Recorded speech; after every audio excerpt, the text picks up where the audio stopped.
नाजरीन, आप देख रहे हैं रियासत आंध्र प्रदेश का मशहूर व मकबूल यूट्यूब चैनल बज़्म आईना वकील साहब पोस्ट। सैयद कुदरतुल्लाह कादरी वकील साहब फिर एक नए पोस्ट के साथ आपके रूबरू हाजिर है। आज वैएस जगन मोहन रेड्डी को स्टोन प्लेटिंग अटैक के बाद हफीज़ खान रुकन असम्बली करनूल ने अपना एक स्टेटमेंट जारी किया है, लिहाजा आप स्टेटमेंट को ज़रूर देखें और सुने। सैयद कुदरतुल्लाह कादरी वकील साहब को दीजिए इजाज़त। గౌరవ ముఖ్యమంత్రి వర్యులు వైఎస్ఆర్ కాంగ్రెస్ పార్టీ అధ్యక్షులు జననేత శ్రీ వైఎస్ జగన్మోహన్ రెడ్డి గారి పైన విజయవాడలో జరిగిన దాడిని తీవ్రంగా ఖండిస్తున్నాము. ఏది ఏమున్నా రాజకీయాల్లో ప్రజాక్షేత్రంలో తెలుసుకోవాలి కానీ ఇలా భౌతిక దాడులపైన చేయడం అనేది చాలా తప్పు.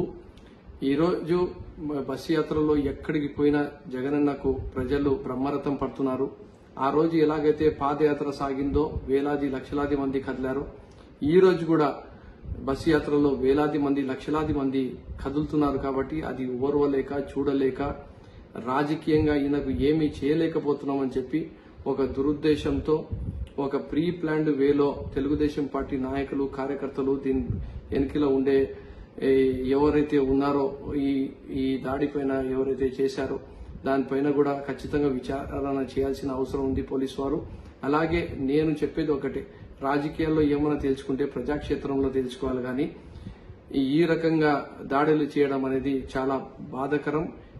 ఈ సంస్కృతిని తెలుగుదేశం పార్టీ మానుకుంటే తెలుసుకుంటే బాగుంటది అని చెప్పి వాళ్లకు హెచ్చరిస్తూ, అలాగే రాబోయే 13వ తేదీ ఖచ్చితంగా ఆంధ్రప్రదేశ్ రాష్ట్ర ప్రజలు తీర్పు ఇవ్వబోతున్నారు. జూన్ 4వ తేదీన తెలుగుదేశం పార్టీ రాజకీయ సమాధి కట్టబోతున్నారు అనేది కూడా తెలిసిపోయింది. కాబట్టి ఇలాంటి చర్యలు వాళ్ళు చేస్తున్నారని చెప్పి అందరూ మాట్లాడుకోవడం జరుగుతుంది. దీనిని మేము తీవ్రంగా ఖండిస్తున్నాం.